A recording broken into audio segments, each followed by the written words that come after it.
Hey everybody, it's Warboss Fitz, and today I am here to satisfy some requests for a tier list. So, unlike other channels who do Grim Dark Future, I am going to go against the grain and do Age of Fantasy. Because I have not seen an Age of Fantasy tier list before, we're going to get into it. And so, here it is. Yep, that's it.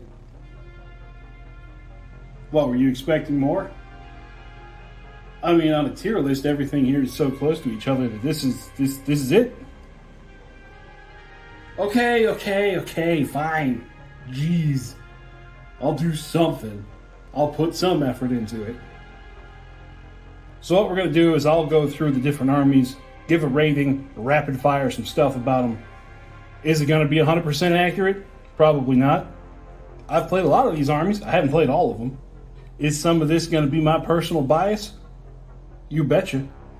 But I wanted to put that first part up to show everybody that even though there is some nuance and subtleness between the different armies, I want to emphasize that whatever ends up on this list, even the lowest rated army on this list, through good movement and generalship, can win against any other army on the board. There is not a power disparity between armies like there is in other games. These are all the armies of Age of Fantasy are generally even. And even within a single army, you can build it 2, 3, or 4 different ways to compete on completely different aspects of the game. So we'll use what I know, which is 2,000 points. We're going to use the 2,000 point Force Oregon Mind. 13 units, 5 characters, max multiples of 3. So let's go ahead and start. We'll do alphabetically. Beastmen. B. Cheap units and hard-hitting ambushing hordes. Big blocks of dual-weapon armed warriors hitting you from the flanks and rear. Chivalrous kingdoms. C. Spears are their weakness, but they do have the cheapest filler in the game. Some of their units hit really hard, but have the potential to be swarmed by multiple enemy units.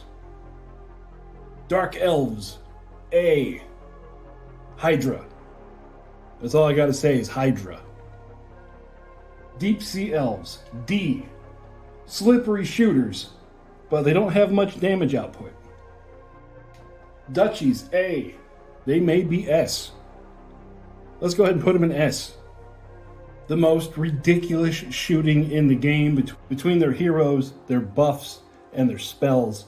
This is a grimdark future army pretending it is in Fantasyland. Dwarves. D. They are tanky, but they are slow. If they want any chance to get an objective that's across the board, they better start moving on turn 1 and hope they don't get tripped on the way. Eternal Wardens. C. Possibly high output with their spells, low model count army, potentially being swarmed by higher model count squads. Ghostly Undead. S. These ghosts are tanky. Our next Age of Fantasy video will explain in much more detail than I'm going to here. Giant Tribes. C. Beefy, bashy, but there's just not that many of them on the board. Goblins. B. Lots of units, but they will hit the unit cap before the points cap. Halflings. B. Slow with some exceptions. They could do some damage when they get there, though. Havoc Dwarfs. F. Totally personal bias. I just suck with them. Havoc Warriors. A. War Havoc Warriors. C. Change Havoc Warriors. B. Lust Havoc Warriors. A. Plague Havoc Warriors. B. They have the right combo of tanky, damage, and cheap units for the base Havoc Warriors army. The differences between them is the war warriors don't have any spell list. They're kind of a one-trick pony to go punch things in the face. The change Havoc Warriors are real expensive for what they do. Lust Havoc Warriors are just fast, and fast equals better. So they're going to be above Havoc Warriors in A, Not quite an S though. And Plague Havoc Warriors, they're going to sit right there. B, high B. But the added tankiness of the Plague stuff and the loss of some options, I think they just sit there B. I'm not an expert on that one though. I haven't really looked at the Plague Havoc Warriors that much. High Elves, D. I am right now having a personal fight with the High Elves. Nothing with the rules, but printing models right now, I am in such a headache. And if you're on my Discord channel, you've seen some of those headaches. Human Empire, A. Cheap units, some of them have high output, and they got a steam tank. Steam tank. Kingdom of Angels, B. They're kind of like a human/elf hybrid. I looked into them when I started the fantasy campaign. Haven't really looked at them since. I've noticed there's been some changes, and a quick once over on the army. I think sitting at B is where they deserve to be. Mummified Undead, A. They got the undead rule. They have some hammer units, and painting mummies is always fun. Ogres, A. Many buffs from the characters, hammer units, and they have a cheap filler unit to pump up their activation numbers. Orcs, S. Because orcs. Did you expect anything less? Ossified Undead, B. Undead, tanky, small roster, and I really haven't found their identity yet, but just through raw rules alone, B sounds good for them. Ratmen, B. They're like goblins with more toys, but when those wheels fall off, this army is done. Rift Demons, War Demons get a C. Change Demons get a B. Lust Demons are an S. And Plague Demons are a B. War Demons with the Demon Ambush rule, they're able to get into combat faster with more guaranteed fights. Change Demons, they're a ranged demon version. If you avoid the splitting trap for the points, they can put out a hefty amount of firepower in short range.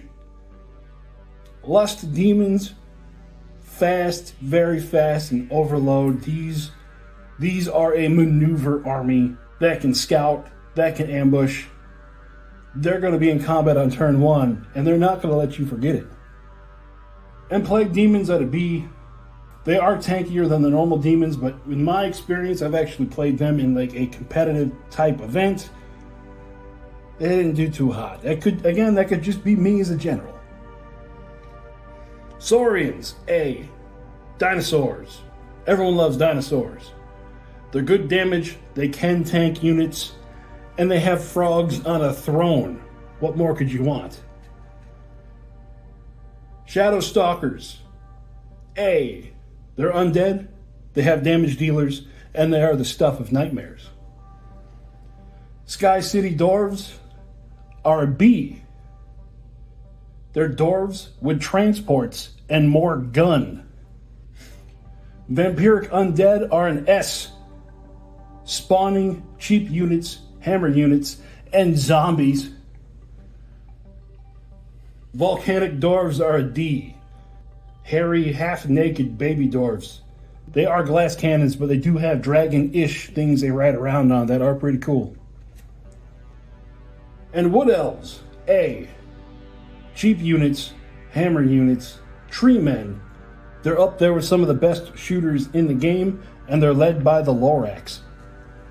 So that will be my totally biased one-shot take on a tier list for Age of Fantasy. If you disagree with me and there are some dirty tricks that you think I didn't see in the armies, go ahead and comment below. But don't come at it with just an army name and a letter. Tell me why. Tell me why.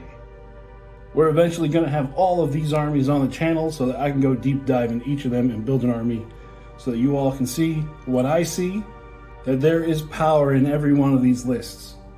And like I said before, everything is so close that this tier list, we're not talking 100 to 30%. We're talking 100 to 95%. Like even our lowest rated one, the Havoc Dwarves, depending on the units, depending on the general, they could take on a ghostly undead army and they could win. That's the beauty of one-page rules. So that'll do it for me for today. I am actually going on vacation. I do got stuff lined up on the channel that are in the backlog that will be coming out on the weekends. So next week, maybe if I can get in touch with my old gaming group down in Florida, I'll have a video for you. If not, I'll be back with these oddball episodes in 2 weeks. We got our campaign update coming up, so stay tuned for that. So that's it, I'm done. Make sure to like, comment, and subscribe. Tell all your friends about the wargaming goodness that is OPR. And I hope to see you across the table someday. I'll talk to you later. Bye-bye.